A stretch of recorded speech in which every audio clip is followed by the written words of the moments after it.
tuning back in, we're continuing our conversation with Judith and Frank of Top Gun Love. And this segment, how to create hot and sizzling sex after 50. You were talking about there's rituals that you put in place that you teach people to rediscover intimacy.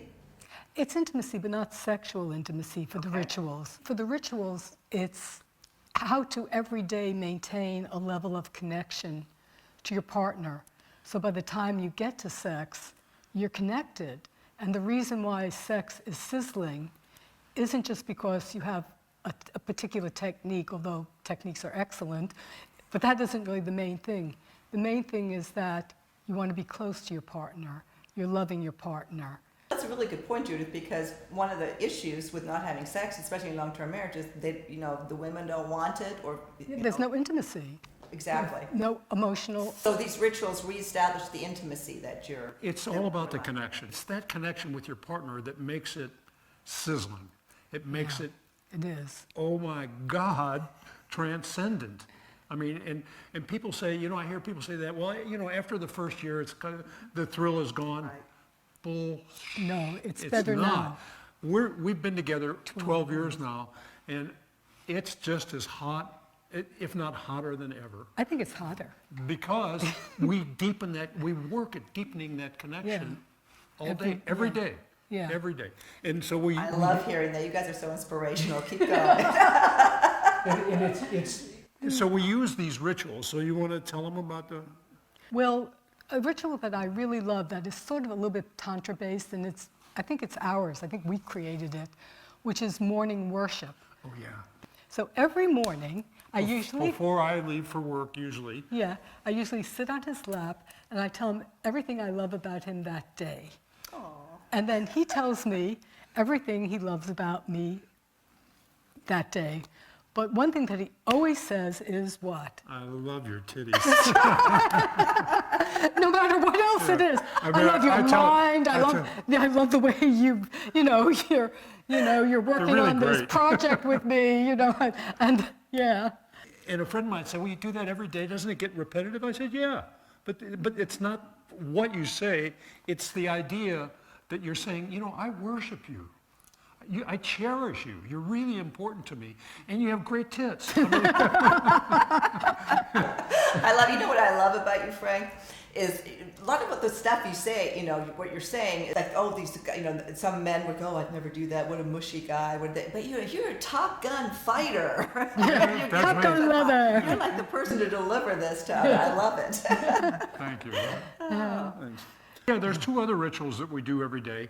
One is called the evening news, and we sit down at dinner, and I tell her blow by blow everything I did, who I saw, where I went, what I did, what I bought at this store, who I met there, and all the way through the day. And guys sound like, oh my God, do I have to do that? And I'll tell you the reason you want to do that is because it's establishing the connection with her. Women need conversation to generate oxytocin. So you're telling her all this stuff, which is really boring to you probably. Oh, I didn't know that. But to her, it's an important conversation. And that's generating oxytocin in her, which means it's going to come back to you in the form of more loving. Yeah, I mean, for me, it's a little bit different. For me, of course, I'm a woman, so he's telling me where he was upset and who upset him and what it was who upset him. This is like, I don't know, opium for women, especially to hear from the men, what it is that's going on with him. Well, and as a ritual, you just do it. You're talking. Every night. So simple and so obvious. And we just and men don't understand this. They do not understand how important it is for women to get that conversation, because when women get the conversation, they get oxytocin. And guys, I want to tell you, you got to be listening to this. When women get oxytocin, it generates all kinds of other hormones. So women are getting high on conversation. That's why when you hear women together, they all talking and gabbing, like when we 4 conversations at once, they're creating oxytocin bonds and getting high on it. And then there's one other ritual that we do. At night before we go to sleep. Before we go to sleep, we have our thankfulness, gratitude. Gratefulness. Yeah, what are we grateful for that day? What happened, I'm grateful for the jobs I had. I'm grateful for my helpers, my workers. I'm grateful for Judith and the work that she did that day. And then we say one thing that we like about ourselves for that day. What I did, I really liked this really tough job that I did, and it was really challenging, and I got through it. And then what I did for fun that day was I watched an hour of TV, or I read my book, or we went for a walk, or whatever. I love it. Now, if our viewers want to hear more about or learn more about this, they can contact you directly. We will link to your website, topgunlove.com, and we'll have all those links in our description on our website too.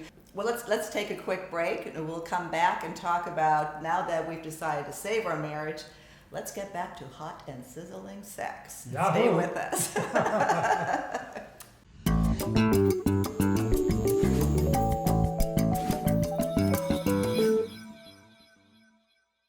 So now I want to talk about how to create sizzling sex on a regular, sustainable basis. Okay. Great.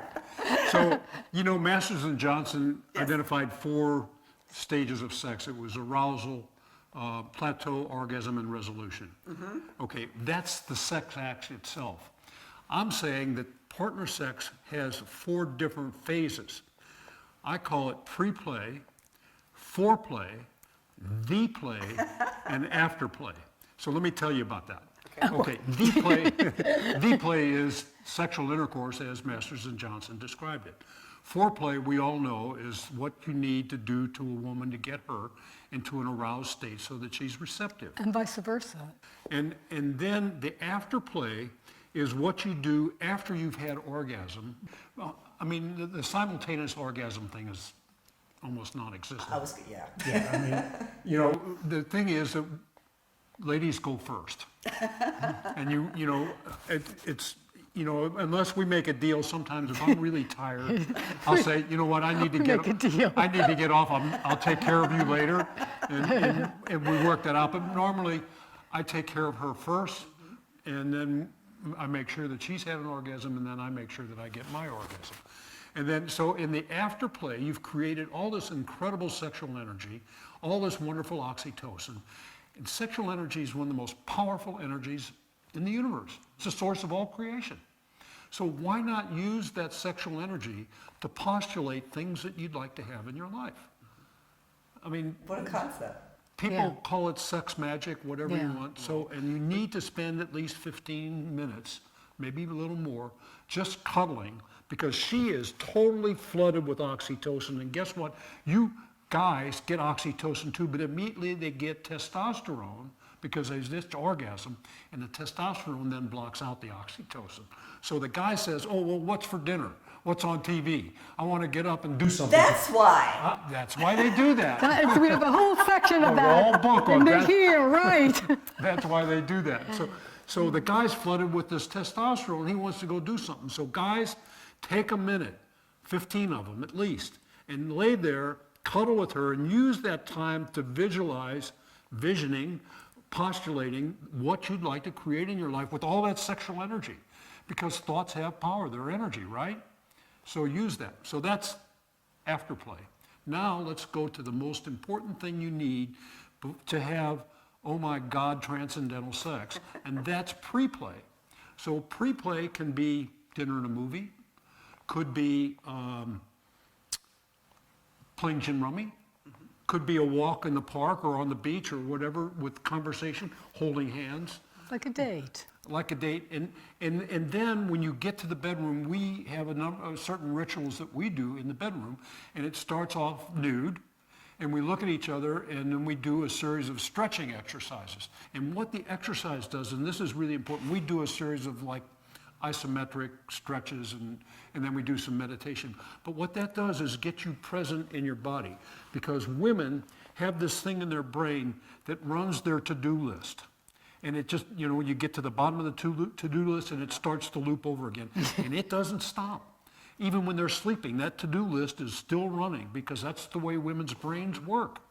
So what you need to do as a guy is to bring her present in her body in this very moment and quiet that to-do list that's running in there all the time. So that's what the pre-play is all about. It's getting her present, because her present and your connection to that presence is what gets you to, oh my God, that was amazing. It also brings men present. I must say, my darling. You what? It brings men present. Oh, yeah, of course. Perhaps not you because you're so eager, but, but again, for these do love it, other, these men who are trying to figure out how they're going to have sex in a new way now that they're over 50 and now that they have less testosterone, it brings them present too, and it gets them in their body. And so then you can move, once you've got that pre-play handled and you're totally connected and present with each other, then you can move to the bed and do maybe some meditation, but lots of stroking, lots of non-genital touching on the arms, really light stroking. She loves it in her quick of her elbows. She likes it in the back of her knees, everywhere, but on the genitalia, on the hot spots. And do that for 10 or 15 minutes. Again, it's the touching, and I get the sensations of her incredibly lovely soft skin, and that turns me on.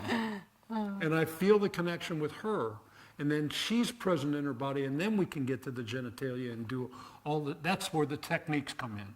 Then you have to know some techniques, and you can change it up and do this one time and do that the next time. So that's my story.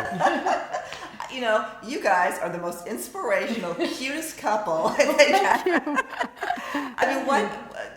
This is terrific, and you've divulged your own ages, so I'm not bringing it up. You're on 72 and 81. This is what you have to look forward to with the right attitude. Yeah, why not? And I'm not quitting for, No. When we met, she said, "You've got to give me 30 years." So I said, "Well, I'll be 100. Well, we want to have lots more conversation with you. So, great. I think we're out of time for this segment. So thank you so much for joining us. We are going to obviously link to your stuff, to your book. We want people to be able to find you. So everything will be on the website. Make sure you subscribe to this program. The subscribe button is going to pop up here anywhere, any moment now, because you don't want to miss this. See you next time on Second Act TV. Oh, thanks.